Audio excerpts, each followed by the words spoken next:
ታማኝነት ዋጋው ስንት ነው? ለአንድ ሰው ፍቅር ሲባል ራስን እስከ ማጣት መድረስስ ምን ይባላል?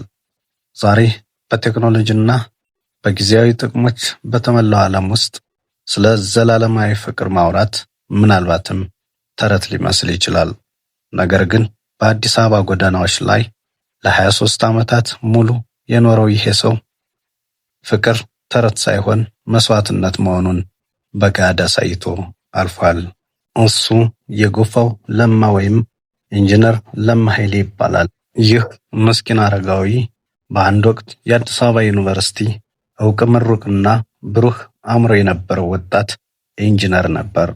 ዛሬ ብዙዎች በጥልቀት የማያውቁትን የሰባኪያንና የገጣሚያን ማጣቀሻ የሆነውን የዚህን ሰው ያልተሰሙ እውነተኛ የሕይወት ታሪኮች ዝርዝር ይዘንላችሁ ቀርበናል። እስከ ቪዲዮ መጨረሻ አብራችሁን ቆዩ።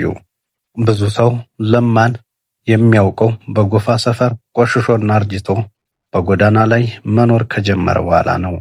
ነገር ግን ከዚህ በስተጀርባ ትልቅ ታሪክ አለው። ለማ ኃይሌ በወጣትነቱ እጅግ ጎበዝ፣ ስነ ስርዓት ያለውና በትምህርቱ የታወቀ ወጣት ነበር።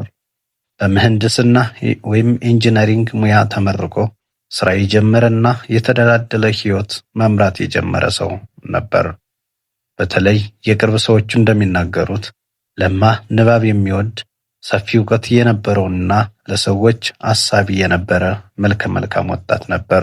ነገር ግን ህይወት ያዘጋጀችለትን አስገራሚ ፈተና ቀድሞ አላወቀም ነበርና በወጣትነት ዘመኑ ልቡን ሙሉ በሙሉ የሰጣት ፍቅረኛው ወደ አሜሪካ ለመሄድ ስትነሳ ህይወቱ አቅጣጫውን ቀየረች።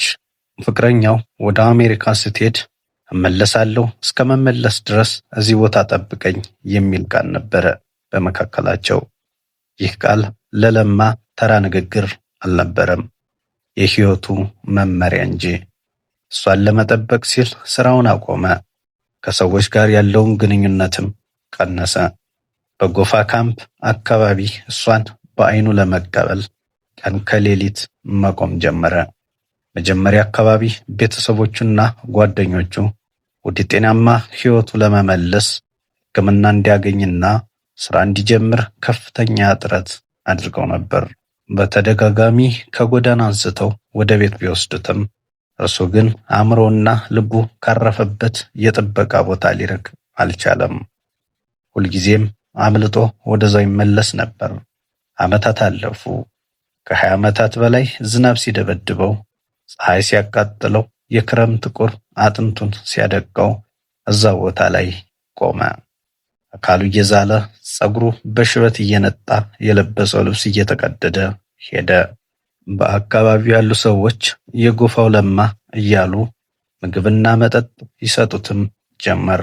እርሱ ግን ምግብ እንኳን የሚበላው ፍቅረኛውን እያሰበ ነበር። መለያየት በመገናኘት ውስጥ ነውና ይህ ታሪክ ይበልጥ አስገራሚና ልብ ሰባሪ የሚሆነው ፍጻሜው ላይ ነው።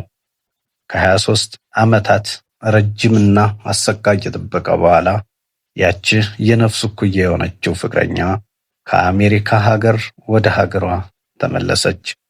ወዲያውኑም ለማን ፍለጋ ወደ ጎፋ ሰፈር አመራች። ነገር ግን ታሪኩ እኛ እንደምናስበው አስደሳች አልነበረም።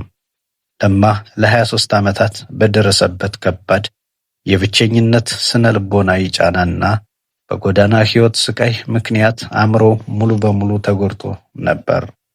ያቺ በጉጉት ሲጠብቃት የኖረችው ሴት መጥታ ፊቱ ስትቆም ለማ ሊያውቃት አልቻለም።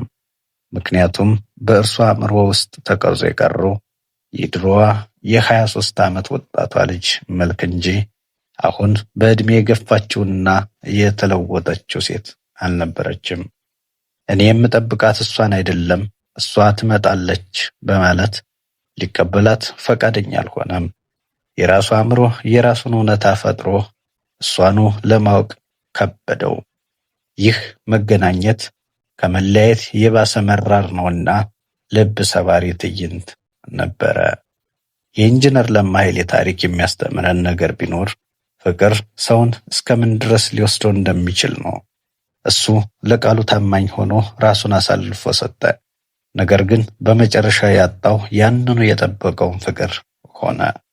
ይህ ታሪክ ዛሬም ድረስ በብዙዎቻችን ልብ ውስጥ ትልቅ ጥያቄ ጥሎ ያልፋል። ለመሆኑ በዚህ ልክ ማፍቀር ስህተት ነው ወይስ ታላቅነት? በአሁኑ ዘመን እንዲህ አይነት 23 ዓመት ቀርቶ 23 ቀን በታማኝነት የሚጠብቅ ፍቅር ማግኘት ይቻላልን? እናንተስ ስለ ጎፋው ለማ ታሪክ ምን ታስባላችሁ? የእናንተን ውድ አስተያየት በኮሜንት መስጫው ላይ ጻፉልን። ቪዲዮውን ከወደዳችሁት ላይክ እና ለሌሎችም እንዲደርስ ሼር ማድረጋችሁን አትርሱ። ለቻናላችን አዲስ ከሆናችሁ ደግሞ አዳዲስና ወቅታዊ እና እንዲሁም አስገራሚ መረጃ እንዲደርሳችሁ ሰብስክራይብ በማድረግ ቤተሰብ ሁኑ። በሚቀጥለው ቪዲዮ እስከምንገናኝ መልካም ጊዜ፣ መልካም ቀን።